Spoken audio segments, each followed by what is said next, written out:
Hey guys, I'm Nate. Welcome back to the workshop. You know that here at the King of Random we like weapons, and we love weapons you can build yourself, but we especially love weapons that you can build yourself with supplies that you probably already have. The purpose of today's video is to learn how we can make some darts with stuff we might already have lying around the house. What we're going to use to build these darts today is some toothpicks, a little bit of tape, some large needles, a ball of string, and some post-it notes. If you don't have any large needles, you can try substituting them for other types of straight pin, or even a small nail if you cut the head off. To start, let's grab 4 of our toothpicks. Next, let's get a little bit of our tape. I'm using electrical tape, and I like it because it's stretchy, which makes it really bind things together well if you've pulled it tight. You don't have to use electrical tape. You should be able to just use masking tape or duct tape. Let's take one of our toothpicks and stick it onto the end of our tape. We want the tape to be much closer to one end than the other, leaving everything from about the middle of the toothpick down untaped. With the toothpick stuck to the tape, roll it once so that the tape is going all the way around the toothpick at least once. Once it's well wrapped in the tape, let's take our other 3 toothpicks, bundle them right next to that first toothpick, and then wrap the tape around all 4 together. We want to make sure we pull the tape really nice and tight around these toothpicks. That will help them stay together a lot better. Let's just set down our taped toothpicks for a second and get some of our string. What I'm using is just some basic cotton string. It's nice and strong and pretty lightweight. Let's cut off a piece about a foot, maybe a foot and a half long. It doesn't really matter because I'm giving myself extra that I'll end up cutting off later. Now that we have our string, let's place the end of the string in the tape next to the toothpicks. With our string attached to our tape, we want to wrap it around the toothpicks 1 or 2 more times to really secure it in place. Now let's cut off the tape and seal the edge down. There we go, we've got 4 toothpicks all well taped together with a little over a foot of string taped into the bundle as well. At this point, let's grab our large needle and fit the wide end into the gap in the middle of the 4 toothpicks. Press it in as far as you can get it to go without breaking the toothpicks apart. It should push down until the widest part of the needle is just starting to go into where the tape is. With the needle in place, now we need to start wrapping the string around the ends of the toothpick. We want to pull the string quite tight. As it goes up the toothpicks near the points, it will pull them together, and that will secure our needle in place so it can't pop out. You can see that the 4 tips of the toothpicks have all started to taper inward and are resting up against the body of the needle.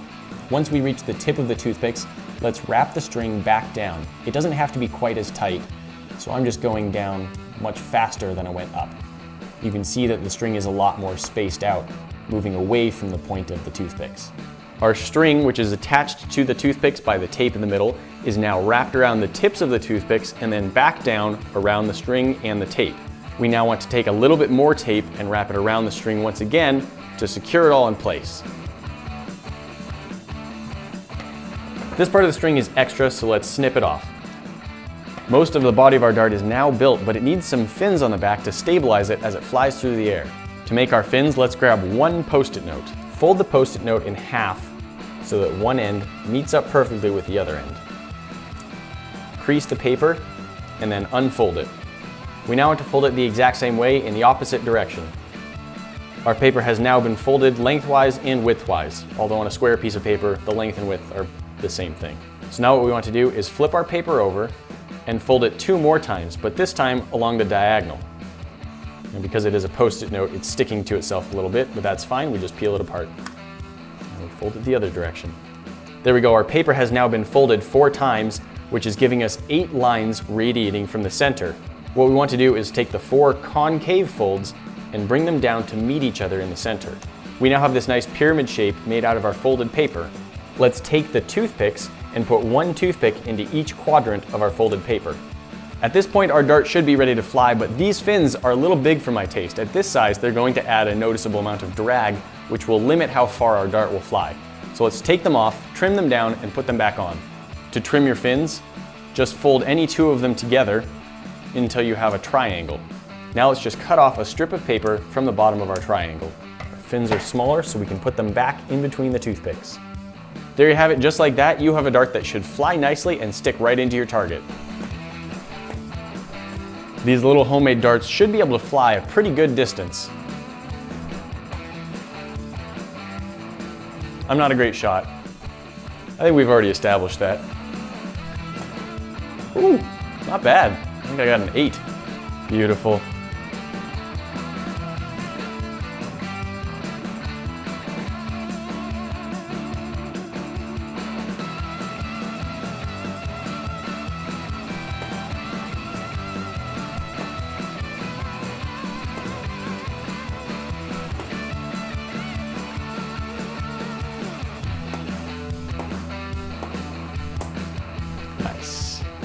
Attach a few balloons to a board and you have yourself a homemade carnival game.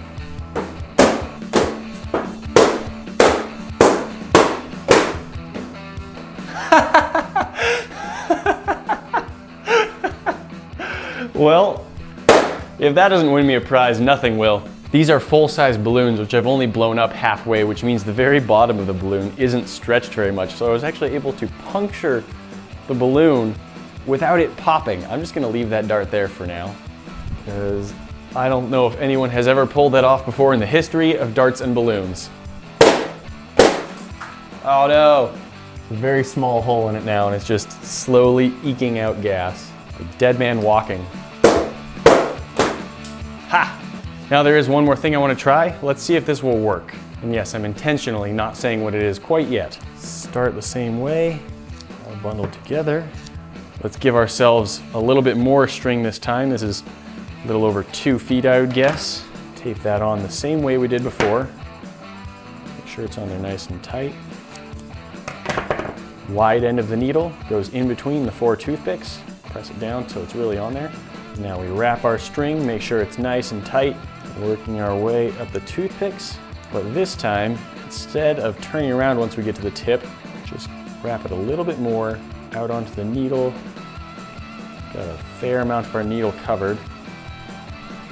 There we go. And now, quickly work my way back. A little bit of tape, hold that down again. Just like before, let's cut off our extra string. So now you can see that the body of this dart is a little bit different. We've got string just wrapping all the way up to near the tip of it. One other little change, let's take some metal tape and wrap that around all but the very end of our wrapped string. We don't need to keep wrapping it after that, so let's cut off the extra.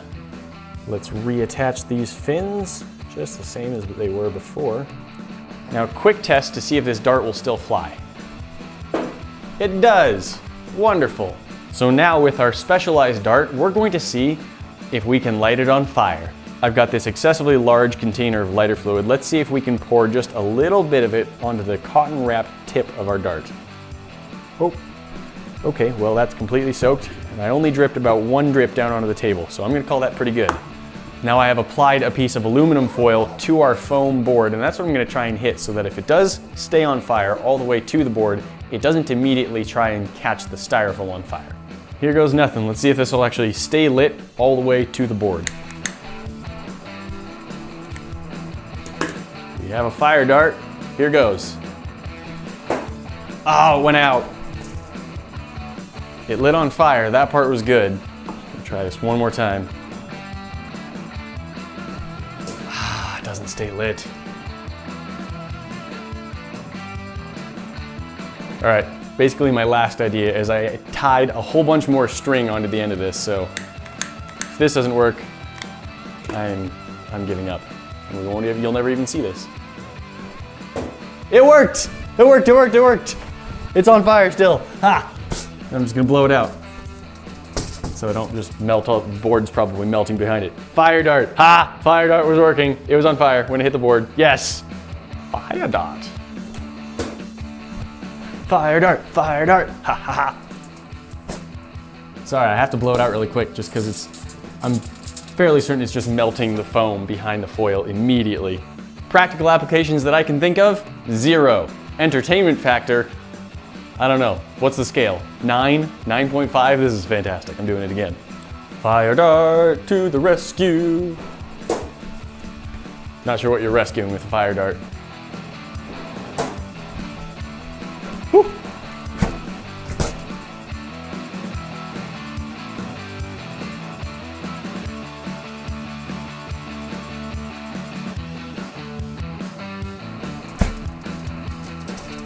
Fire dart! Ow, it's really warm. It heated up the metallic tape around it, so it's now maybe a little too hot to hold. But fire dart, it worked. Ha ha ha ha! There you go, that's how you can make some darts using supplies you might already have around the house. And with a little bit of modification, you can also make yourself a fire dart, which is a ton of fun, although not very practical. Thanks for joining us for this project, and we'll see you in the next one. Talk to you then. Dang it. Oh, it's leaking.